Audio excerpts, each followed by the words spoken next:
Okay, good morning everyone. Welcome to our worship this morning.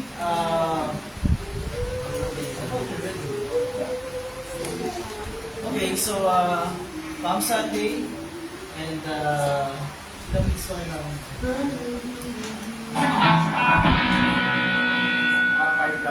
5 minutes. We'll start in 5 minutes. Yung mga kasama po natin online, just bear with us. And we'll just get ourselves ready. Then we will start our worship this morning. So, if you're already there, please leave a comment sa ating comment section so I will recognize you later on sa ating video announcement.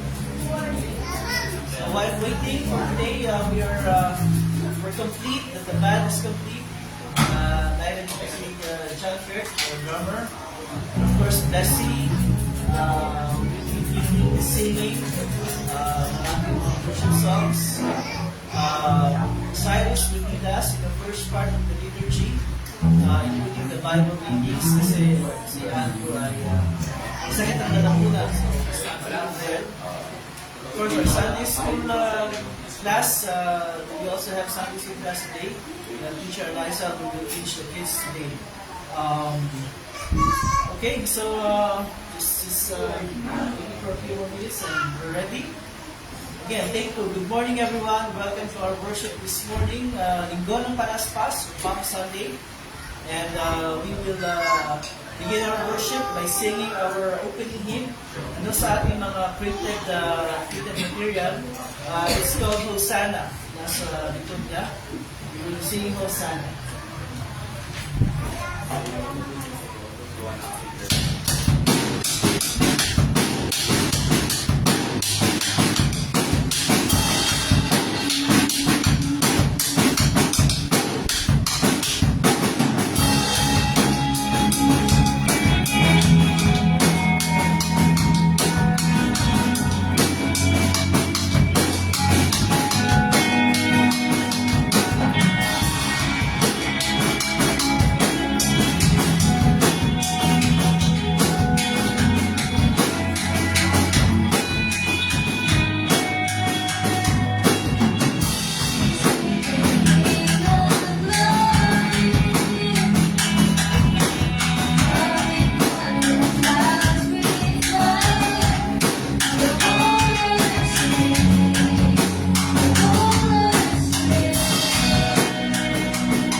please stand.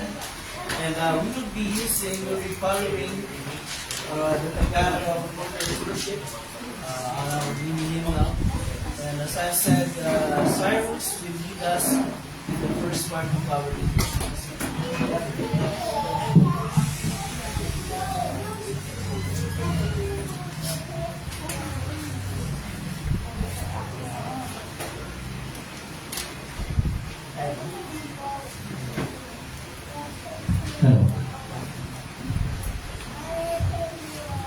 Sa pangalan ng Ama, sa Anak, sa Espiritu Santo. Amen. Mga minamahal sa Panginoon, lumapit tayo ng may tapat na puso at magpahayag ng ating kasalanan sa Diyos, na ating Ama at lumanhit sa Kanya sa pangalan ng ating Panginoon, Heso Kristo, upang tayo ay pagkalooban niya ng kapatawaran. Ang tulong natin ay nagmumula sa Panginoon. Aking sinabi, ipahahayag ko ang aking pagsalansang sa Panginoon.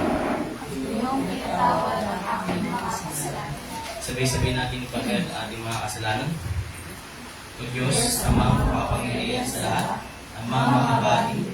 Ako na isang kaawa-awa at abang makasalanan, na nagpapahayag sa iyo ng lahat ng aking mga kasalanan at mga kasamaan, na sa pamamagitan ng mga ito, ikaw ay napasaman ko sa isip, sa salita at sa gawa. At ako'y karapat-dapat na sa parusahan mo sa panahong ito, at sa parusahan walang hanggan. Ngunit buong puso akong lumalapit at nagsisisi dahil sa mga ito. At dumadalangin ako sa iyo, dahil sa walang hanggang kahabagan mo. At alang-alang sa banal, walang tulis, kapapait na pagtitiis at kamatayan ng iyong inibig na anak na si Kristo, ay maging mahabagi at magbiyaya ka sa akin, na isang mabang makasalanan. At sa tulong ng Espiritu Santo, ay kalawangin ang aking kalaman, at maging magsuluin sa iyong salita hanggang sa wakas. At sa iyong pagkakiyaya, ay magkaroon ako ng buhay na walang hanggan, sa pamamagitan ng Yesu Kristo na aking Panginoon. Amen. Ang Diyos, ang ating Ama sa langit, ay tunay ng mahabagin sa atin. Ibinigay niya ang kanyang bugtong na anak ni Jesus upang maging handog sa ikapagpapatawad ng ating mga kasalanan. Kahit bilang tinawag ni lingkod ni Kristo at sa pamamagitan ng kanyang utos, ay pinatawad ko sa inyo ang lahat ng inyong mga kasalanan. Sa pangalan ng Ama at Anak ng Espiritu Santo. Amen. Manatili po tayo nakatayo.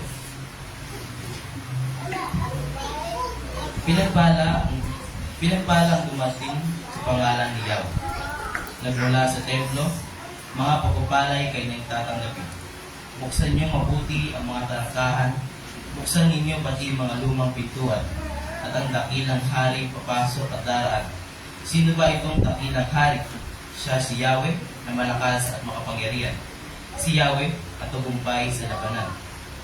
Buksan niyo mabuti ang mga tarangkahan, buksan ninyo pati mga lumang pintuan, at ang dakilang hari papasok at daraan. Sino ba itong dakilang hari? Makapangyarihang si Yahweh, siya ang dakilang hari. Pinagpala ang dumarating sa pangalan ni Yahweh, magmula sa templo, mga pagpapalay kanyang tatanggapin. At sabay-sabay po natin, aawitin ang buwalhati sa Ama. Luwalhati sa Ama at sa Anak at sa Espiritu, kung paano noong una, ngayon magpakailanman, walang hanggan. Amen. Panginoon, mabag ka sa amin. Kristo, mabag ka sa amin. Panginoon, mabag ka sa amin. Ang Panginoon ay sumaib. At ang kanyang Espiritu. Manalangin tayo. Pinupuri ka namin, O Diyos, sa makapangyarihang mga gawa mo. Nagpapakita ng iyong pag-ibig na sa pamamagitan ng mga iyon ay tinubos mo kami sa pamamagitan ng iyong anak na si Jesus. Kung paanong siya'y pinagpunyi ng mga taong latag ng kanilang mga balaban at mga dahon ng palo. Sa kanyang lalakaran, nawa ay lagi namin siyang ipagbunig bilang aming hari at kami sumusunod sa kanya na may buong kapatanagan. Sa pamagitan niya ay nabubuhay at naghahari kasama mo at ng Espiritu Santo, iisang Diyos ngayon at magpakailan. Amen. Magsipo na po tayo lahat para sa pagbasa ng salita ng Diyos.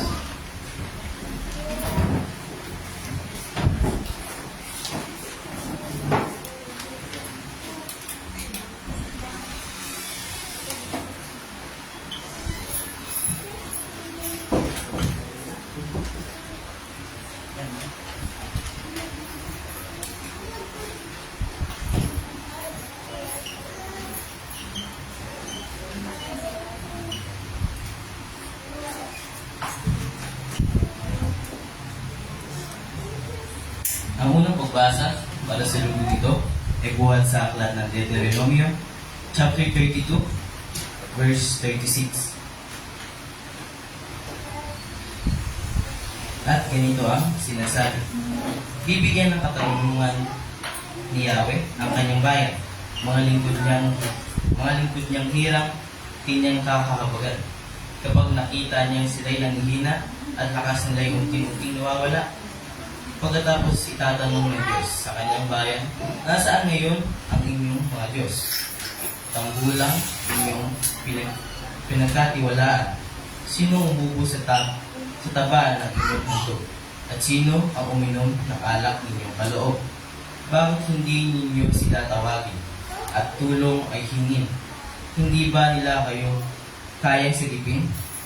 Alamin ninyong ako ang Diyos. Oo, ako lamang.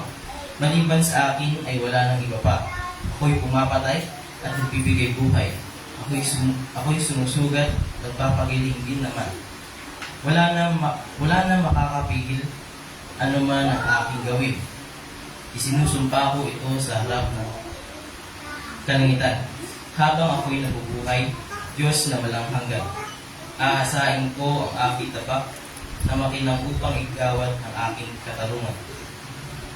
Mga kaaway ko'y aking paghihigandihan at sisingilin ko sa aking nasusuklap.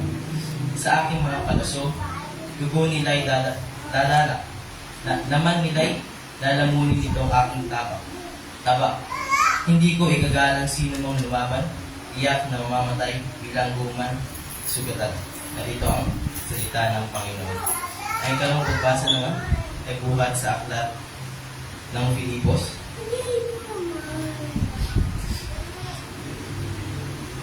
chapter 2, verse 5 to 11.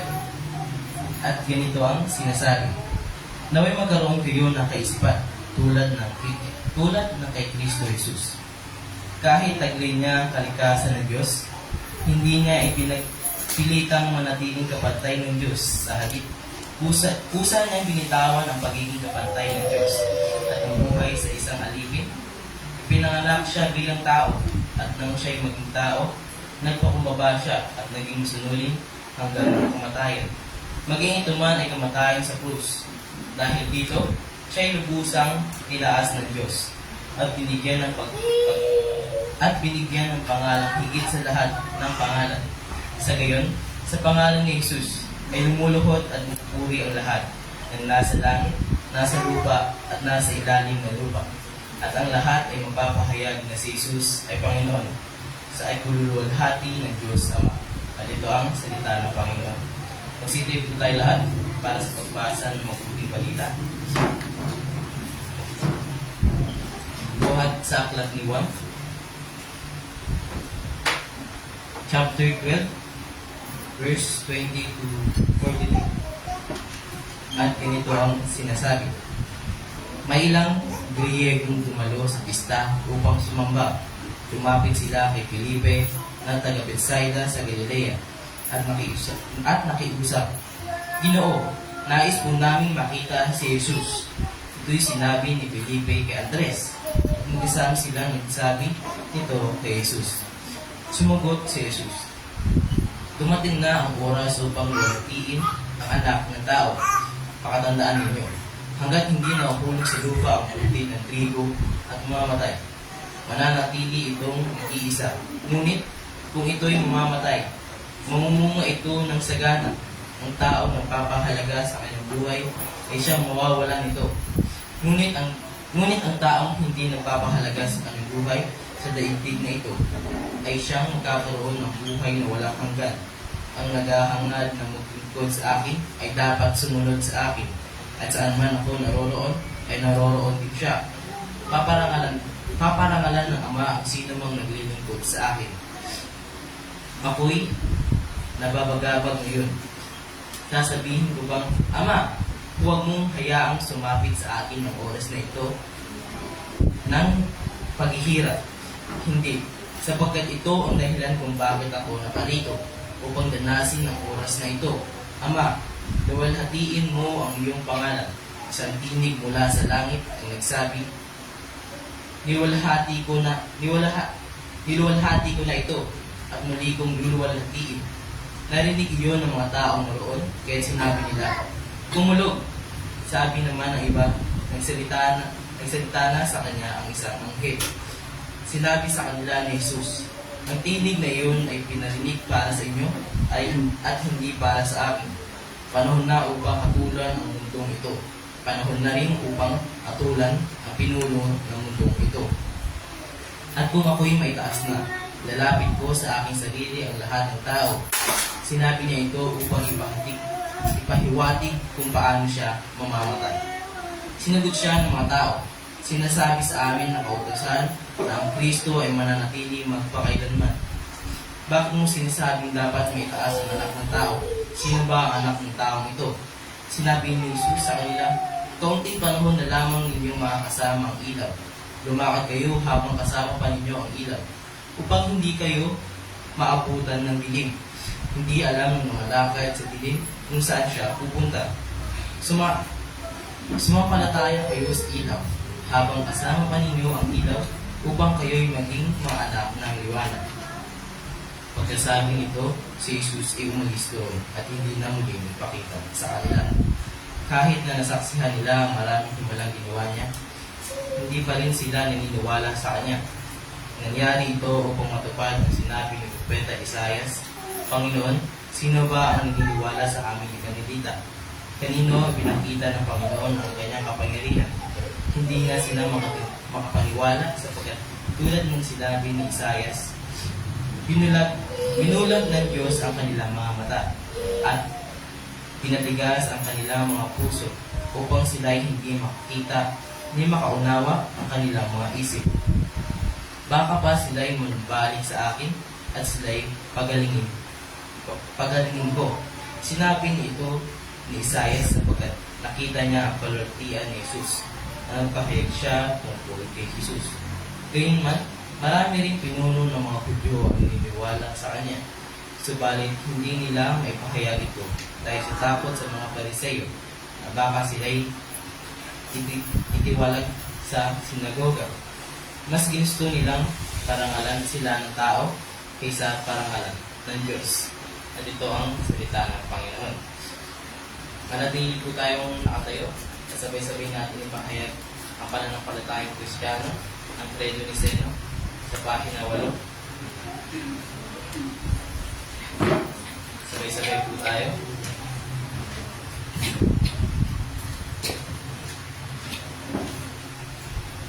Sumasampalataya ako sa isang Diyos, Ama, makapangyarihan sa lahat, na may likha ng langit at lupa, at ang lahat ng bagay na nakikita at hindi nakikita, at sa isang Panginoong Jesucristo, bugtong na anak ng Diyos, na mula sa Ama una sa lahat ng panahon, Diyos buhat sa Diyos, liwanag buhat sa liwanag, tunay na Diyos buhat sa tunay na Diyos, ipinanganak at hindi nilikha, isang sangkap na Ama, na sa pamamagitan niya ay nilikha ang lahat ng bagay, na dahil sa ating mga tao at sa ating kalikasan, ay bumaba mula sa langit, at nagawang tao sa pamamagitan ng Espiritu Santo kay Birhen Maria, at naging tao, nagpakasakit dahil sa atin sa panahon ni Poncio Pilato, pinako sa krus na matay at nililibig, na ikatlong araw na buhay ng muli sa ayon sa kasulatan, umakyat sa langit, at nakatulog sa kanan ng Ama, at siya ay babalik na muli na may kulatian, upang pumahan ng mga buhay at mga patay, at ang kaharian niya ay walang hanggan. At sumasampalataya ako sa Espiritu Santo, ang Panginoon at tagapagbigay buhay, na nagmumula sa Ama at sa Anak, na sinasamba at niluluhati kasama ng Ama at Anak, na nasalita sa pamamagitan ng mga propeta. At sumasampalataya ako sa isang banal, Kristiyanong Apostolikang Iglesia. Naniniwala ako sa isang binyag, sa ipagpapatawad ng mga kasalanan, at umaasa ako sa pagkabuhay ng muli ng mga patay, at sa buhay ng panahong darating. Amen. Siputan po tayong lahat.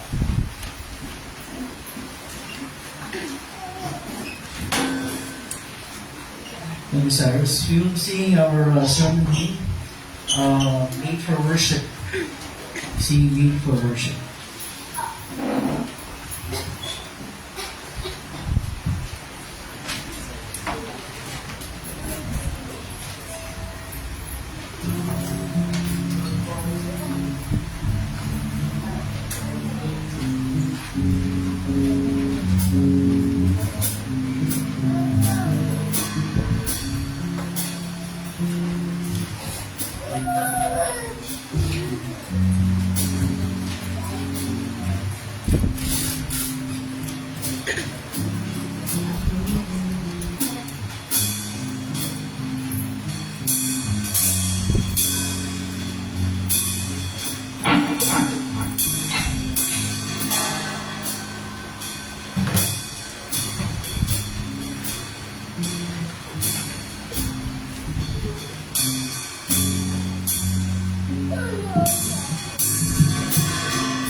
Okay, Sunday school time. So lahat ng mga Sunday school kids natin, sa ating Sunday school room together with Teacher Eliza and Abby.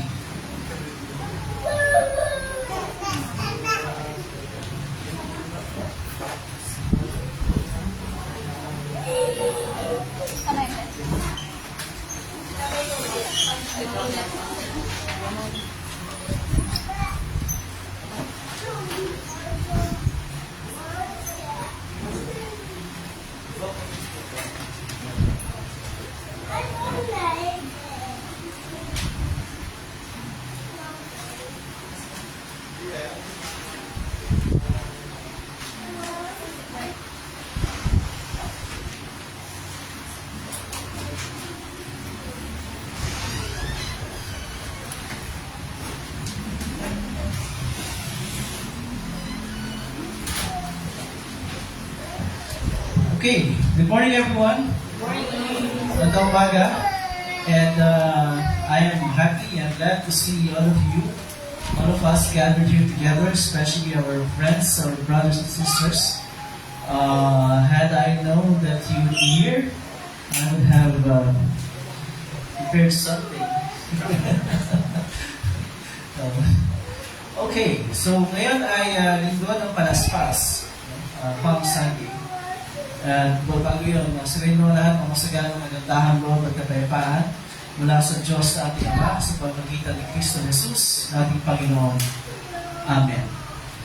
Isa sa mga pinaka-mainit na nangyayari sa ating bansa ngayon for the past 2-3 weeks or baka isang buwan na nga ay yung balita ng ating dating Pangulong Rodrigo Duterte, yung kanyang pagkaka-aresto at pagkakadala sa The Hague para humarap sa pagdilitis ng International Criminal Court para sa mga sinasabing mga kasalanan niya na nagawa hindi lamang panahon ng kanyang panunungkulan bilang Pangulo, but even way back nung siya naglilingkod bilang mayor ng Davao City.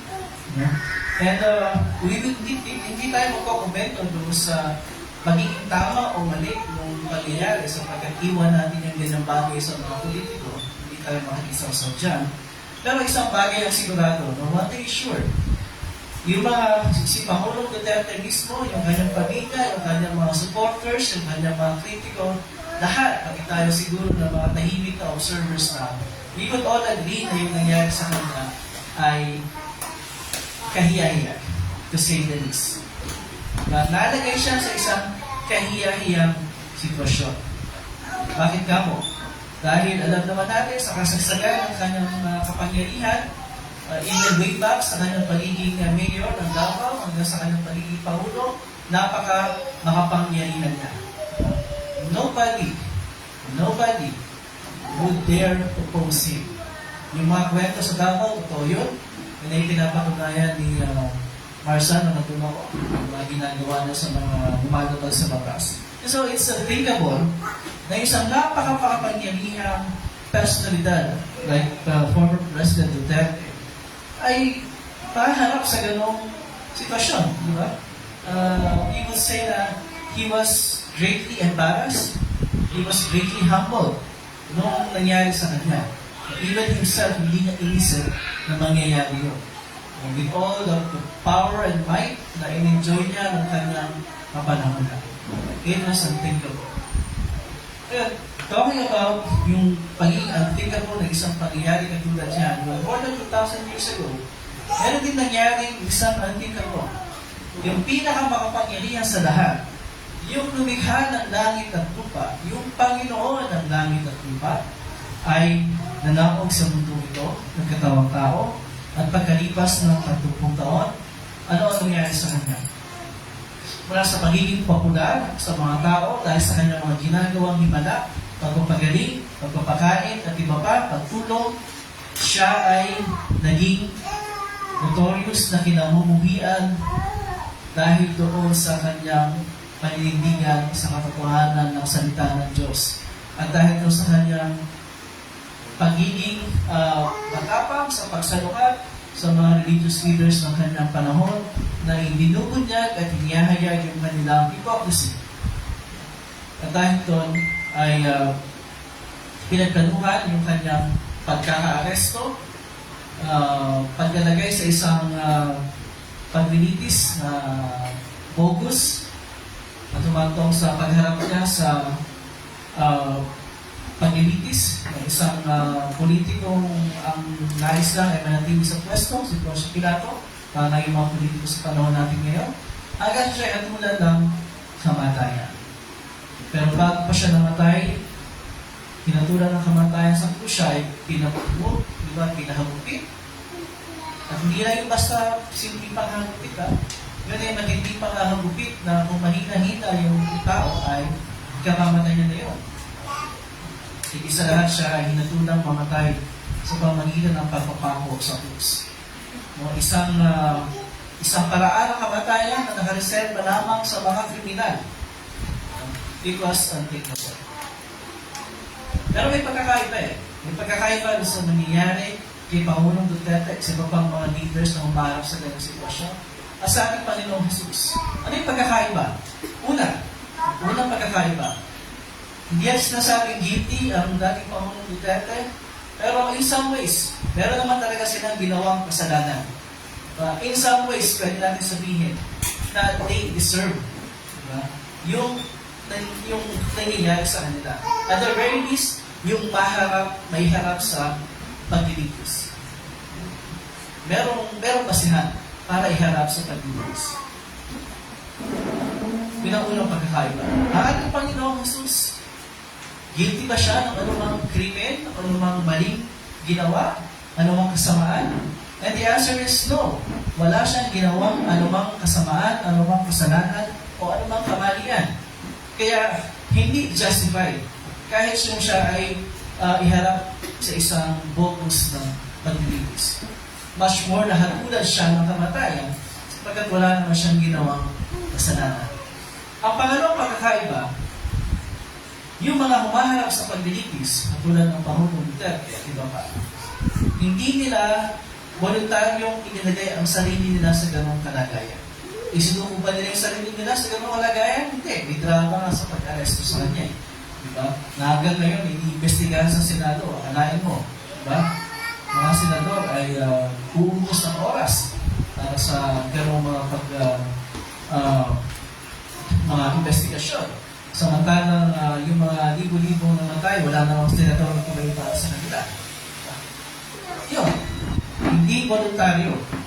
Pero yung ating Panginoong Jesus, katulad ng sinabi doon sa liham na binasa kanina ni Cyrus sa Filipos, chapter 2, verse 1. Voluntaryo niyang inilagay yung kanyang sarili sa ganong kalagayan. Di ba? Voluntaryo niyang inilagay ang kanyang sarili sa ganong kalagayan. Ano ang sabi nga doon ulit? Babasahin ko ulit para ito'y ating maalala sa Filipos.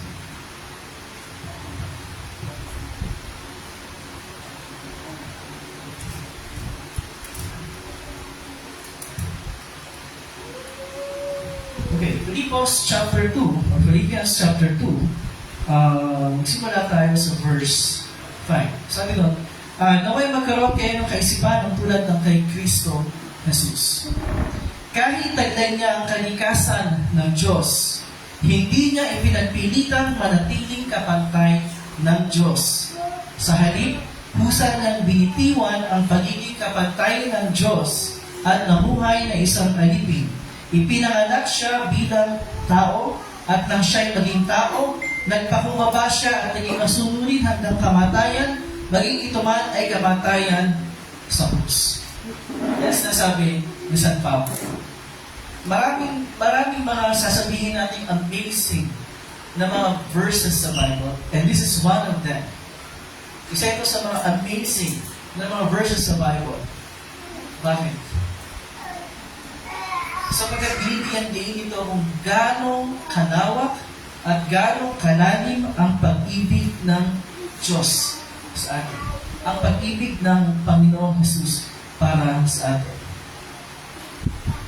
Sapagkat gaya ng binanggit ko kanina, hindi niya deserve Hindi na deserve ng pahirapan, pagupitin, pagkulan ng kamatayan sa krus na gaya ng isang kriminal. Hindi niya deserve yun. Tayo ang deserving. Tayo ang deserving na maparusahan. We deserve it. Kung tayo ang mananagay sa ganong kalagayan. Sapagkat kung ating tinignan yung ating mga sarili sa salamin ng kautusan ng Diyos. Looking at ourselves, di ba? Into the mirror of God. Ano makikita natin? Makikita natin tayo na mga taong makasalanan. Makikita natin kung paano hindi natin aabot tutupad ang mga kautusan ng Diyos. Makikita natin na hindi lang basta hindi natutupad, kundi aktibong sinusuway ang mga kautusan ng Diyos. Makikita natin sa pamamagitan ng katotohanan na yun na talagang tayo ay deserving na maparusahan ng Diyos dahil sa ating mga ginawang kasalanan. And what's even worse is that hindi natin kayang palayain ang sarili natin sa ganong sitwasyon. Hindi natin kayang makawala sa kapangyarihan ng kasalanan. Hindi natin kayang iligtas ang ating mga sarili. There's no way for us on our own. No way out for us on our own. Yun pa ang pinamasalan. Pero salamat sa Diyos. Salamat sa ating Panginoon sapagkat siya ay nanaog dito sa lupa. At ano ang ginawa niya?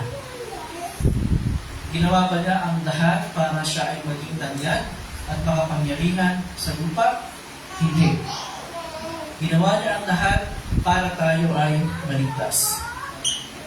Tinupad niya ang hinihingi ng kautusan para sa atin perfectly, 100%. Kasi tayo hindi kaya pa rin ang kautusan ng Diyos eh. We will always fail eh, di ba? Ang pamantayan ng Diyos, 100%, 10 out of 10 sa kanyang utos. Pero tayo hindi natin nagagawa yun. Kasi hindi ba, ang sabi ni Santiago, isa lang ang hindi natin matupad, hindi natin natupad ang lahat, ang buong kautusan. And since walang makakatupad sa lahat ng kautusan ng Diyos, palagi tayong bigo.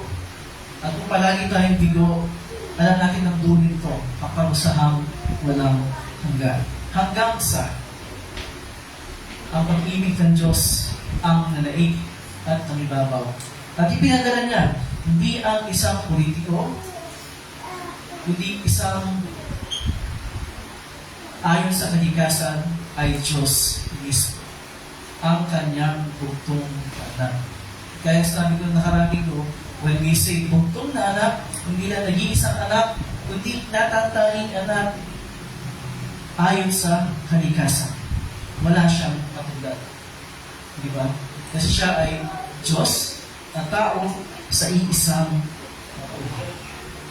Yan ang ating tagapagligtas. Isinubo ng Diyos ang para sa atin.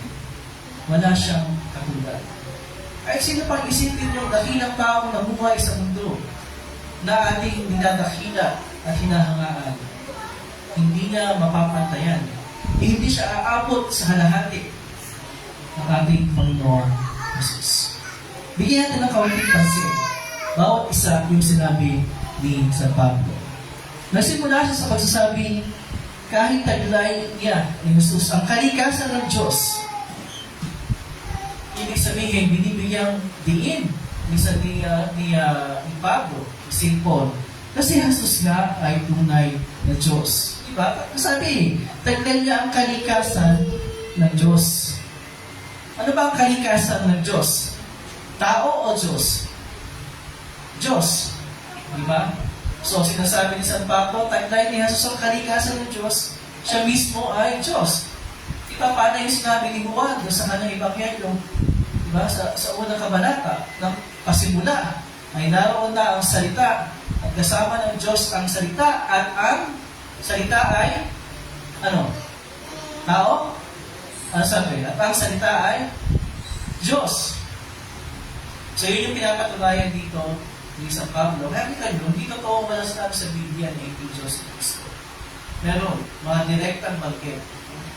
Tinitwist lang ng iba yung salita ng Diyos para palabasin hindi sinabi sa Biblia ng Diyos si Jesus. Kaya sinabi. Ito, malinaw eh, di ba? Kahit taglay niya ang kalikasan ng Diyos. That makes it na napaka-marvelous na ginawa ng ating Panginoon. Diba? Kasi hindi naman niya kailangan dalasin yun eh. Sapagkat siya nga ang bugtong na anak ng Diyos eh. Hindi nga eh. Pero, ginawa niya. Voluntarily. Kaya nga sinabing kasunod ni San Pablo, hindi niya ipinagpilita manatiling kapantay ng Diyos. Hindi niya ipinagpilita manatiling kapantay ng Diyos. Yung sinasabi kasunod ni San Pablo. Ano ibig sabihin San Pablo na hindi niya pinagpilitang manatiling kapantay ng Diyos? Una, kung sinabi hindi niya pinagpilitang manatiling kapantay ng Diyos, sa simula pa na siya ay kapantay ng Diyos. Dahil siya nga ay Diyos ayon sa kalikasan. Pero, katulad ng ating pinapahayag sa Credo ni Zeno, siya ay nanawag sa mundo, nanawag sa langit, for us men, for our salvation, di ba? Para sa ating kapakanan at para sa ating kaligtasan. Siya'y nagkatawang tao. Di ba? Siya'y nagkatawang tao. Yun ang sinasabi ni San Pablo dito sa mga salitang ito. At gaya sinasabi dito sa ibang bahagi ng Ebanghelyo, ang Panginoon mismo nagsabi, ang anak ng tao ay napalito hindi upang paglingkuran, kundi upang paglingkod at ialay ang kanyang sarili bilang kabayaran sa kasalanan ng marami. Yun ang ibig sabihin dito ni San Pablo. Nilugtong pa niya sa halip. Kusa, yung sinasabi ko, voluntarily, kusa ng dinidiwan ang pagiging kapantay ng Diyos at namuhay na isang alipin. Ano ibig sabihin nito, namuhay siya isang alipin? Namasuha siya bilang isang alipin? Hindi. Ano ibig sabihin, namuhay siya bilang isang alipin? Kasi bagamat siya ay tunay na Diyos, kahit kung siya ay nagkatawang tao, sa malaking bahagi ng kanyang pamumuhay, hindi niya lagi at lubusang ginamit ang kapangyarihan taglay niya bilang tunay na Diyos para magampanan niya ang lahat ng kinakailangan para sa ating kaligtasan. Lalong higit yung kanyang pagdurusa at kamatayan sa krus. Hindi mangyayari yun kung hindi niya pinahintulutang mangyari sa kanyang sarili yun. Kasi baka sabihin natin, di ba, ginahip siya, wala pa siya nagawa eh. Dinala siya doon sa bahay nung si Caiaphas, di ba? Wala mo siya nagawa eh. Kay Pilato, kay Herodes, sa harap ng mga tao, sumisigaw, ipawa siya sa krus. Wala naman siya nagawa. Baka sabihin natin, wala naman siya nagawa doon eh. Oo, pero dahil hindi niya pinahintulutan na magibabaw yung kanyang pagiging Diyos sa mga sitwasyon na yun. Hindi niya ginamit yung kanyang kapangyarihan. Kasi yung ginamit niya, hindi mangyayari sa kanya yung lahat ng bagay na yun. Yun ang sinasabi. Siya'y nagpangababa. Naging masunurin hanggang kamatayan, maging ito man ay kamatayan sa krus. I'm sure, hindi natin iisipin na yung ating dating Pangulo ay paparusahan ng isang kaparusahan baka hindi natin matanggap bilang mga Pilipino. Regardless kung tayo ay pro o anti-Duterte. Lalo ng Panginoon. Lalo hindi ka tanggap-tanggap sa Kanya, yung nangyari sa Kanya, hatulan siya ng kamatayan. Diba? Lalo hindi ka tanggap-tanggap yun, dahil hindi niya deserve, wala na siyang ginawa ano man. Diba? Nagsanit po sa iba't ibang mga political and religious leaders para sa kanilang sarili mga interes. Kasama pa yung mga tao na frustrated sa kanilang mga inaasahan at yun ang kinahantungan. Ang hatulan ng ating Panginoon ng kamatayan doon sa puso. Hindi na pinakamabigat eh. Alam niyo kung anong pinakamabigat? Noong ang ating Panginoon ay nakapako sa krus, meron siyang binanggit ng 7 muling wika. At isa sa mga 7 muling wika na yun ay ano? Diyos ko, bakit mo ako pinabayaan? Totoo bang pinabayaan? Pinabayaan. Sabi niya eh. Alam naman yung totoo yun. Pinabayaan dahil noong oras na yun, pinapasan niya ang bigat ng ating mga kasalanan ng buong sanlibutan. Yung pinabayaan na yun, tayo dapat yun. Tayo dapat dumanas ng pabayaan ng Diyos na sa ating ating kasalanan. Pero siya ang nagpasan nun. Kaya sinabi niya, Diyos ko, bakit mo akong pinabayaan? Yun ay on account of ourselves and of our sins.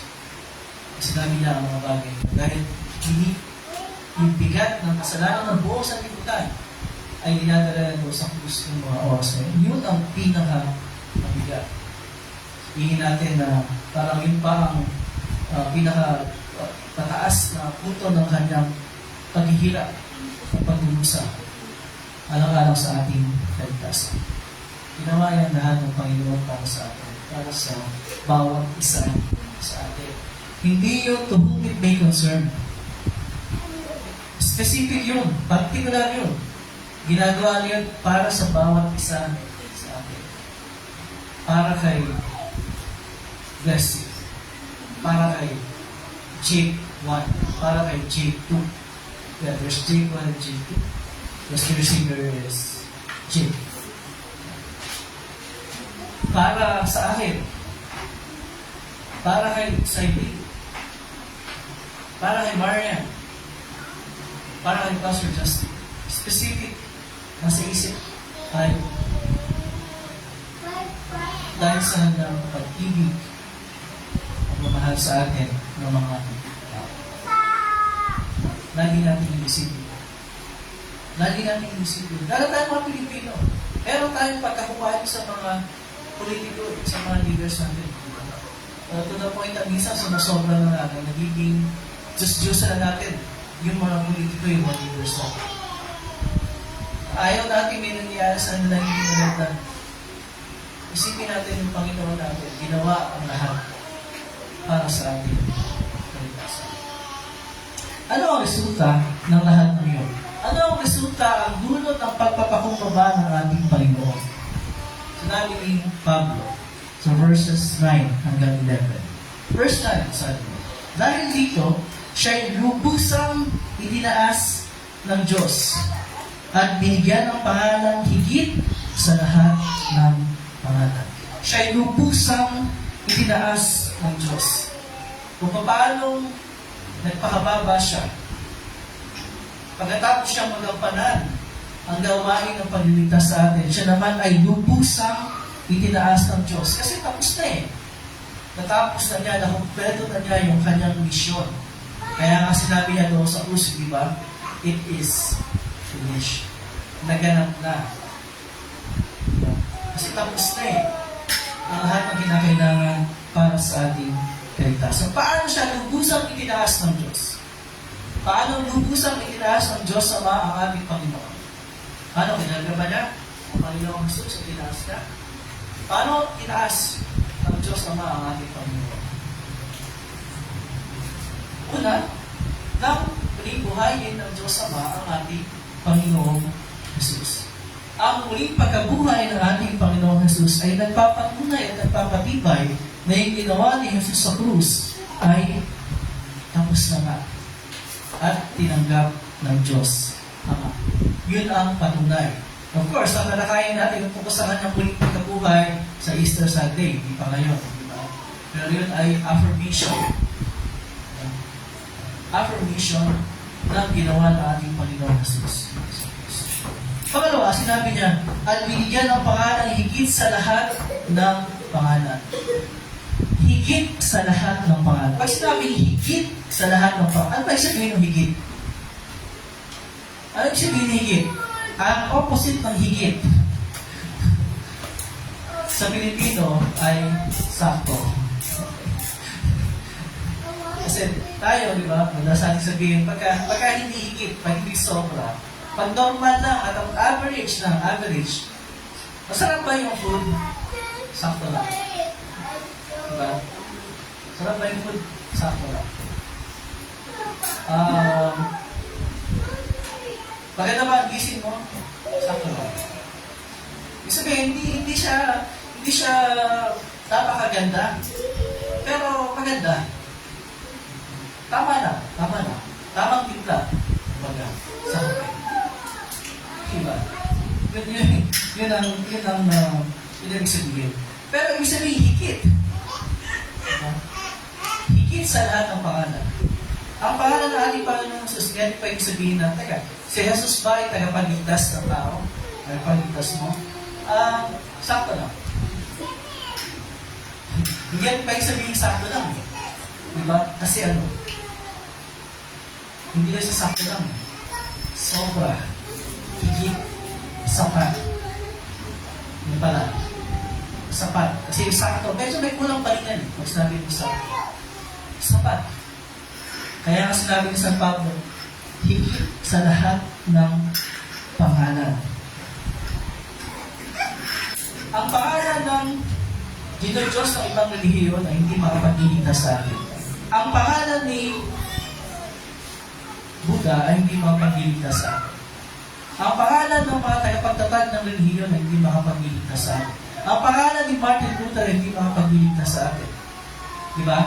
Ang pangalan ko ay hindi makapagligtas sa inyo. Kaya sinong pangalan? Kaninong pangalan lang? Ang pangalan ni Jesus. May iba dyan na nalatakad. Sabi, hindi pangalan ni Jesus, pangalan ni Jehovah. Si Jesus nga yun. Ang pangalan ni Jesus na. Kaya nga diba sa aklat ng magawa sabi, walang ibang pangalan. Walang ibang pangalan na ibinigay sa ilalim ng langit na mapagligtas sa ating hindi ang pangalan ni Jesus lamang. Bakit pangalan ni Jesus lang? Kasi nga, siya lang ang nakagawa ng lahat ng pinakailangan para sa ating kaligtasan. At yan ay dapat natin panghawakan ng matibay. Lalo-lalo sa ating panahon na maraming inilalakong iba't ibang mga kaisipan at filosofiya at katuruan tungkol sa paano maliligtas. Pero isa lang talaga ang daan tungo sa kaligtasan. At yan ay ang pangalan ni Jesus. Ang pananampalataya kay Jesus na ating Panginoon at tagapagligtas. Kasi sinabi, di ba, higit sa lahat. Hindi mas namin higit sa pangalan ni ganito o ganyan. Higit sa lahat ng pangalan. Pag sinabi lahat, ano yung sabihin mo? Hindi sa kurang. Lahat ng pangalan. Diba? Lahat. Walang exemption po. Lahat. Kahit anong pangalan sabihin mo, sa klawin na sinasabi ni Pablo, higit sa lahat ng pangalan. O kaya yung naka-print mo sa ating mural, dito sa side ng wall natin, di ba? Itong verse na ito, naka-print. Kasi walang ibang daan at paraan para sa ating kaligtasan. Iba ng pananampalataya kay Jesus, yun ang ating Panginoon at tagapagligtas. Of course, delikado sa ating puso ng Espiritu Santo sa pamamagitan ng pangalan ng Ebanghelyo. Kaya nagpahal sa Pablo, sa gayon, sa pangalan ni Jesus, again, pangalan ni Jesus sa pangalan ni Jesus ay luluhod at magpupuri ang lahat ng nasa langit, nasa lupa, at nasa ilalim ng lupa at ipahayag ng lahat. Si Jesucristo ay Panginoon sa ikinalulhati ng Diyos Ama. Isang bagay na mangyayari sa araw ng pagbukom ay ito. Ang lahat ng tao ay mapipilitan kilalanin na si Jesus ay Panginoon at tagapagligtas. Kahit yung mga hindi mananampalataya, kahit yung mga followers sa ibang mananampalataya, lahat ay mapipilitan kilalanin na si Jesus ang Panginoon at tagapagligtas. Pero ang pagkakaiba, para sa ating mga mananampalataya, ang pagkilala niyon ay willing, bukal sa loob na gagawin natin bilang pagpapahayag ng ating pananampalataya. Yung iba na hindi mananampalataya, mapipilitan silang gawin ito kasi wala na silang ibang Diyos. Dahil haharap sa kanila ang mismong Panginoon ng langit at lupa. Pero hindi tayo kailangan maging bahagi ng mga tao, mapipilitan kilalanin siya bilang Panginoon at tagapagligtas. Kasi dito pala kilala natin siya bilang Panginoon at tagapagligtas. At si Kristo bilang mo sa kanyang ebanghelyo, wala sa salita, hindi sa kanyang sakramento. Mamaya sa ating pagtanggap na kanyang muli na katawang dugo, kalakit ng pinapayag-arang sa sakramento ng banal na hapunan. At isang pinatagal ang kinikilala na siya ang ating Panginoon at tagapagligtas. Sa wakas ng panahon, ang lahat ng tao ay aawit. Inawit natin kayo ng umaga. Hosanna. Kasi ikaw ng mga tao, nung unang Sunday, Hosanna. Pero darating ang araw na wala tayong ibang gagawin, kundi umawit ng Hosanna. Hosanna. Hosanna. Papuri sa Diyos Ama. At sa Kordero, ang anak na nagdalay ng kanyang buhay para sa atin. Pero habang wala na tayo ito, dito muna tayo sa panahon ito at sa kanagalan ito. Ano pa man ang sitwasyon na hinaharap natin, ano pa man ang kalagayan natin sa buhay, hindi mawawala sa ating puso ang pagkilala at pagpupuri at pagsamba at pagtitiwala at pananampalataya sa nag-iisang tagapagligtas at Panginoon ng ating buhay, si Jesus. Hindi pa rin ako tayo paano Diyos siya mag-iingat sa ating mga puso at pag-isip sa pamagitan ng Kristo Jesus na ating Panginoon. Amen. We will continue by singing the offertory. Please stand. It's on page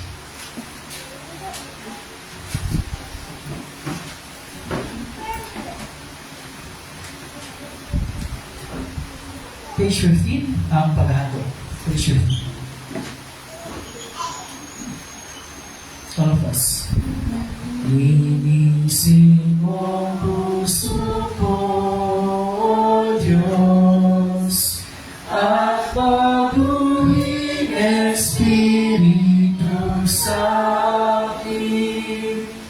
Huwag hayang malayo sa piling, Santong Espiritu'y wagahin. Ibalik sa aking galak ng kaligtasan at gabayan mo ako sa tuwina. Amen. Please be seated and we will be gathering our offerings.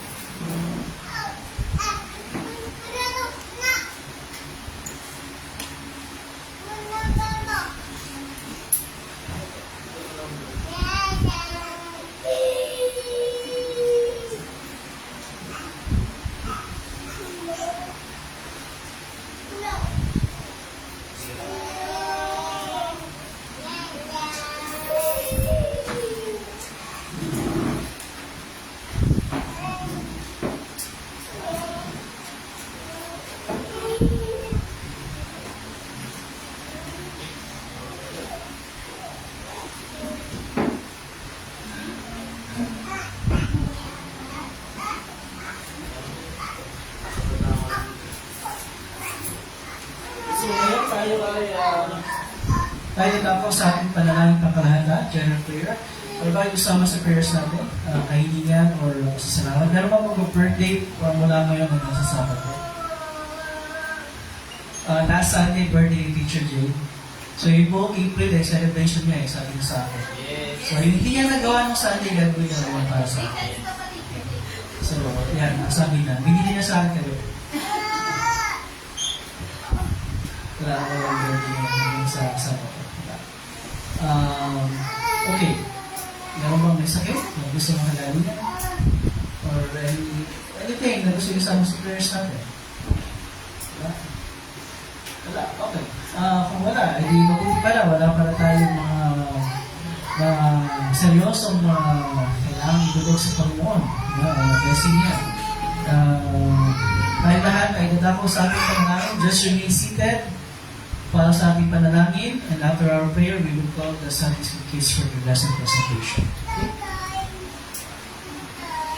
Let us pray. Manangin Diyos na mapangyarihan sa lahat, muli po kami nagpapasalamat sa iyo at nagpupuri sa lahat ng mga biyayang patuloy po yung pinagkakalob sa amin. Hindi lamang po ang material ng mga biyaya, kundi ang mga spiritual ng mga pagkupalan patuloy po yung binubuo sa amin, lalo higit ang patuloy na pagpapatawad sa aming mga kasalanan, patuloy na pagbibigay sa amin ng katiyakan, ng kaligtasan, at ng patubay sa aming pang-araw-araw na buhay. Maraming salamat po, Panginoon.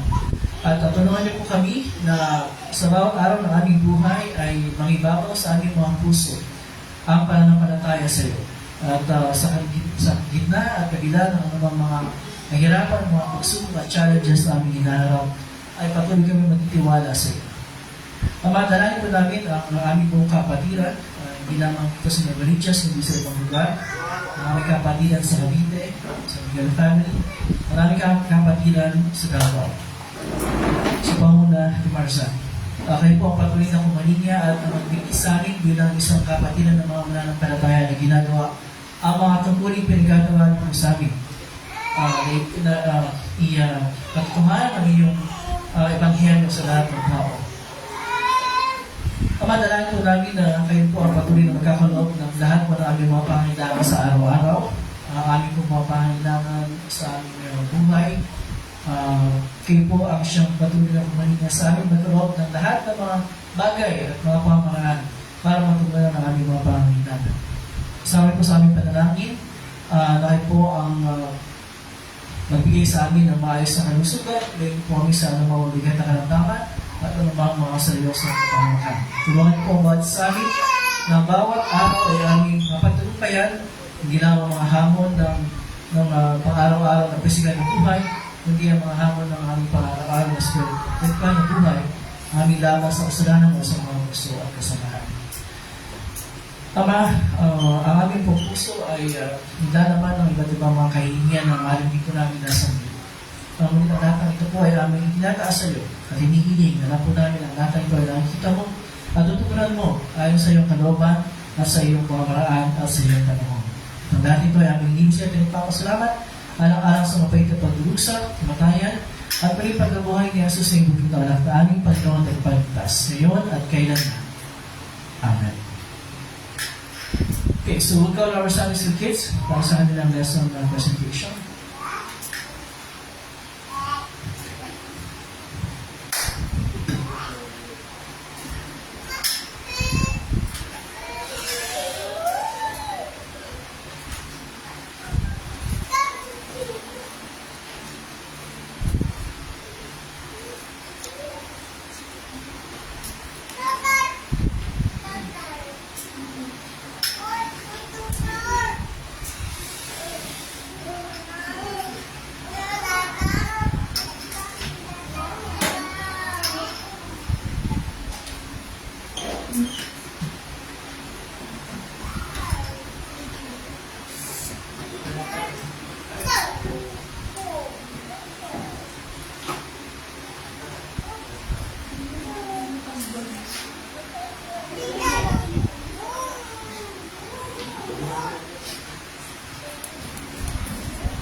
Okay, so welcome. Thank you mga Sunday School kids. Together with teacher Isa and Abigail. So, good morning, kids.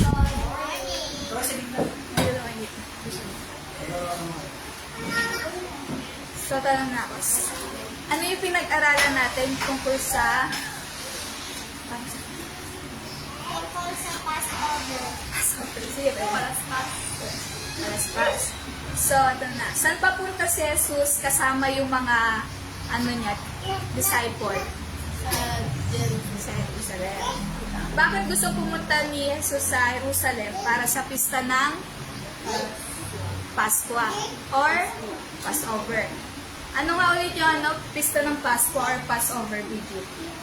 Ilalagay yung mga damit nila para doon maglalakad ang Pista ng Pasko. Passover. At ang Passover, yung simba patayin at yung dugo nun ay ilalagay sa pintuan na parang kakros para umalis yung mga mamamatay. Yung anghel ng kamatayan. Ano yung meaning nun? Bakit may ulit, Brianna? Sinisimbolo siya Pinalaya sila. Tama. Ano yung hayop na pinakuha ni Jesus sa mga asno, batang asno? Ano yung ginawa ng mga tao nung nakita na nila si Jesus papasok ng Jerusalem? Pinupuri nila at ginagawayway nila yung Ano yan? Ano yung winaway-gayway nila? Palaspas. Tsaka ano yung ginawa nila sa mga balabal? lagay dyan at parang nagdala ka ng Diyos. Daan. Nadaan. Tama. So, memory verse. Sabay-sabay. Sabay-sabay natin.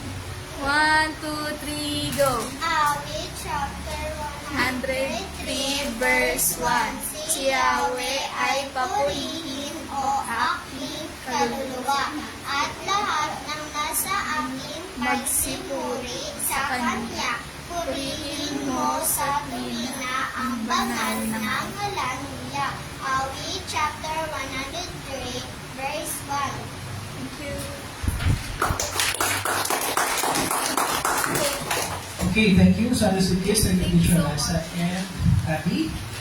Now we'll continue with the order of Holy Communion. Please stand and turn to page 16 of our reading hymnal, ang paghahanda sa hapag ng Panginoon, page 16.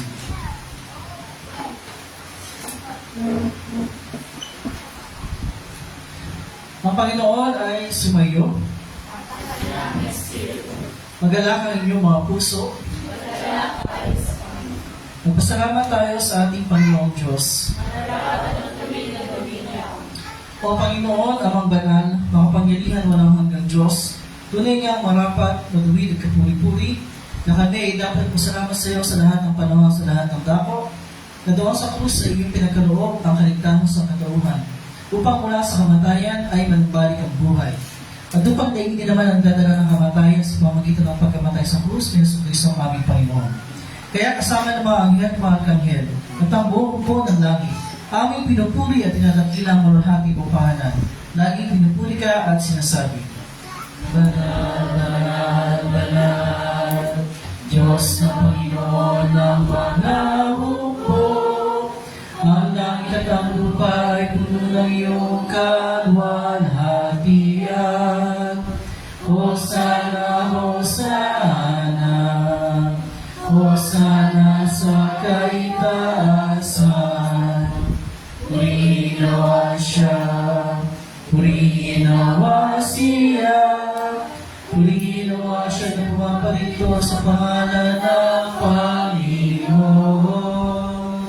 Hosana, Hosana, Hosana sa kaitaasan. Awitin natin ang amalan. Ama namin nasa langit, sambahin ang ngalan mo. Ikaw nawa matay sa amin, sundin ang kalooban mo.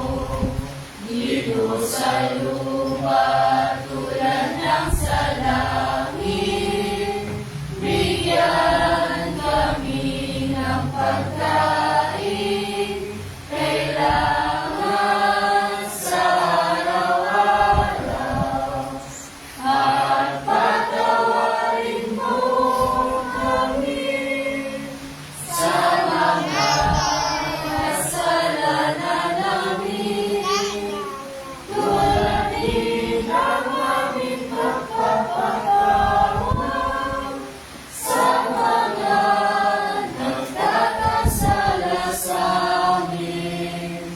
At huwag mo kaming ihatid sa tukso, at iligtas mo kami sa masama, pagkat sa'yo ang kaharian at ang kapangyarihan at ang kaluwalhatian magpakailanman.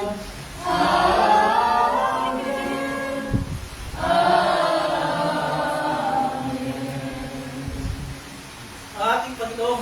sunod siya kung kanilo ay dumampot ng tinapay.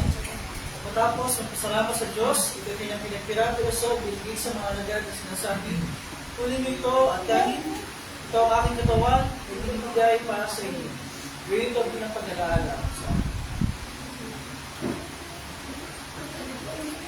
Sa ganyan paraan ay inawakan niya ang sarwo. Pagkatapos mga pagkapunan, at magpasalamat niya siya sa Diyos, ay binigay niya sa kanyang sinasabi. Uminom kayo lahat po, isapagat ito ang dugo ng tipan. Ang aking dugo ay nagigibos sa marami, yung ipagpatawad ng mga kasalanan. Gawin ito sa ringinan kayo ito, bilang pag-alaala. Ang kapayapaan ng Panginoon ay laging sa kayo.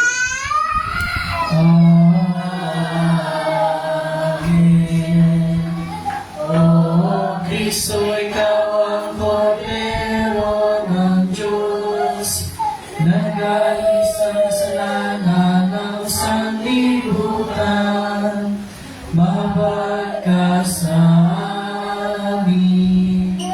O Kristo, ikaw ang kordero ng Diyos, nag-alis ang kasalanan ng sanlibutan, mahabag ka sa amin.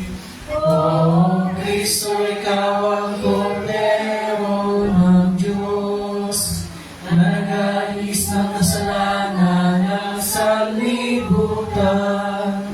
Ipagkaloob mo sa amin ang iyong kapayapaan. Amen.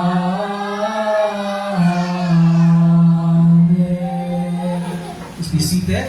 At ngayon ay ating inaniyahan ang lahat ng mga confirmed and communicant members ng ating kapunuan at lumako sa harap at ating sama-samang tanggapin ang kanyang tunay na katawan dugo na nakita ng pinapay at alak sa ipagpapatawad ng ating mga kasalanan.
True blood of our Lord and Savior Jesus Christ, shed for you for the forgiveness of all your sins.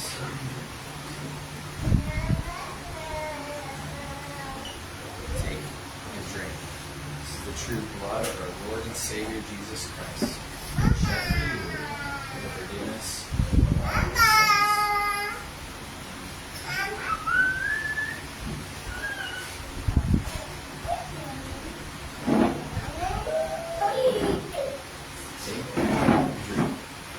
True blood of our Lord and Savior Jesus Christ, shed for you for the forgiveness of all your sins.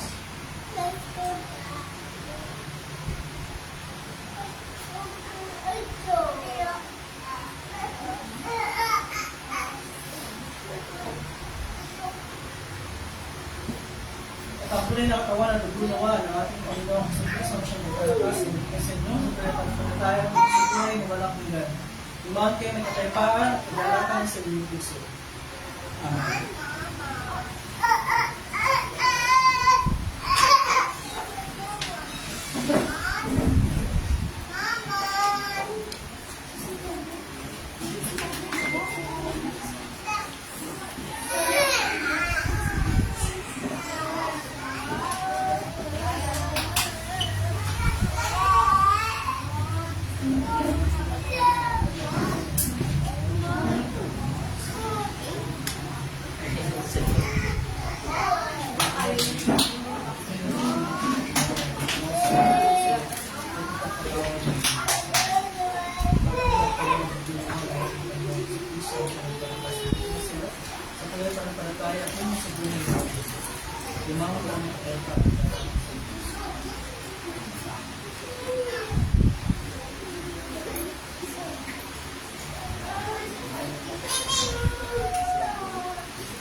It's the true body of our Lord and Savior Jesus Christ. Given to them. Take and drink. This is the true blood of our Lord and Savior Jesus Christ, shed for you, forgiveness of all your sins. And may this true body and blood of our Lord and Savior Jesus Christ strengthen, preserve you, and launch your faith to life and life. Impart and joy in peace. These things are forgiven.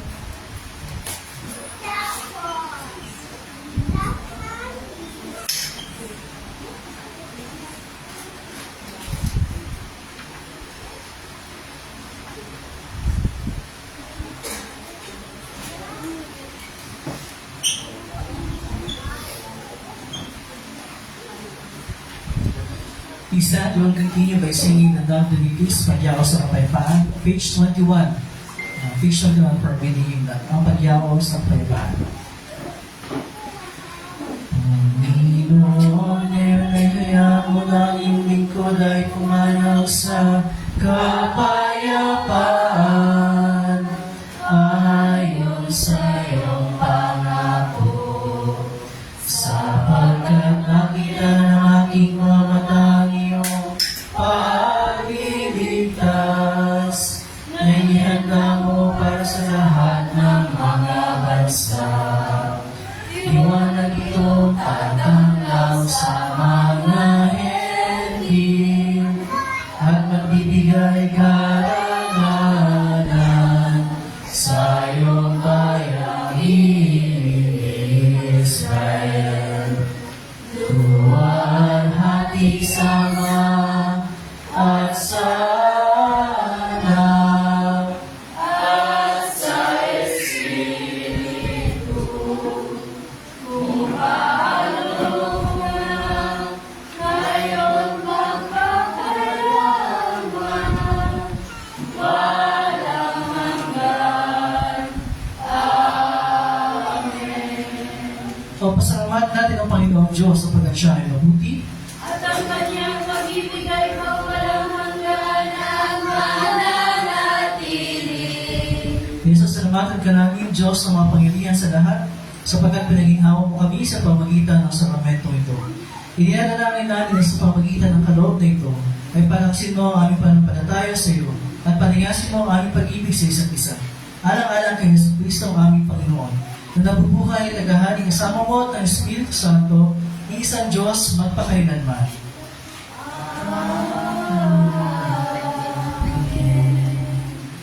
Ang Panginoon ay sumayo. At ang kanyang Espiritu, Purihin natin ang Panginoon. magpasalamat tayo sa Diyos. Kahit inyong pagpapalan ng Panginoon, magpalain ka naman ng Panginoon at ingatan. Paliwanagin naman ng Panginoon ang kanyang mukha sa iyo at mahabag sa iyo. Ilingap naman ng Panginoon ang kanyang mukha sa iyo at bigyan ka ng kapayapaan. Amen. Amen. Amen.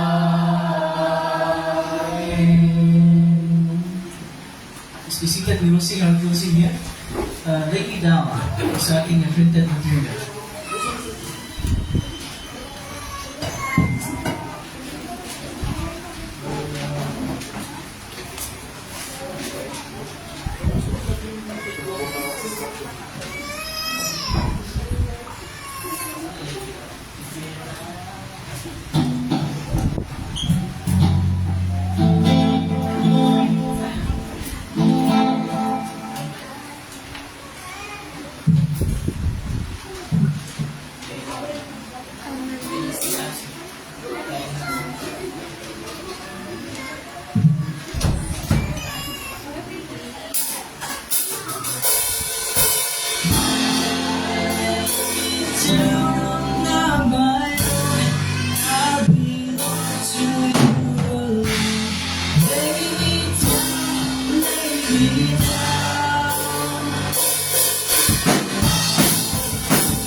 Your way will be my joy to say.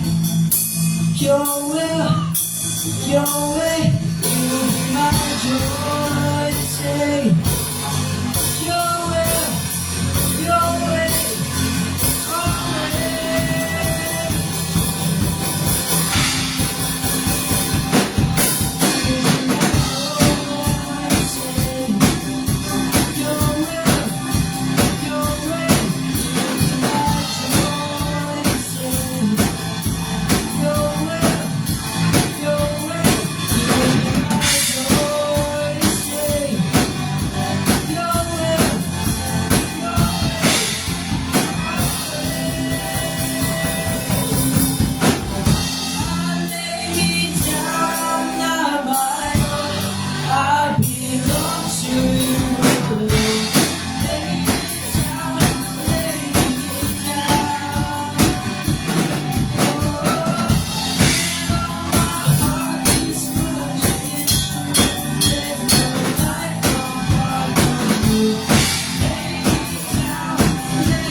Alright, good morning everyone.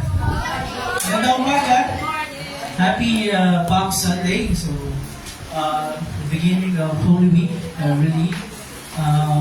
So, mula bukas hanggang sa Biyernes ay Holy Week. And we'll have a few activities during the Holy Week. Meron tayong Monday, Thursday worship.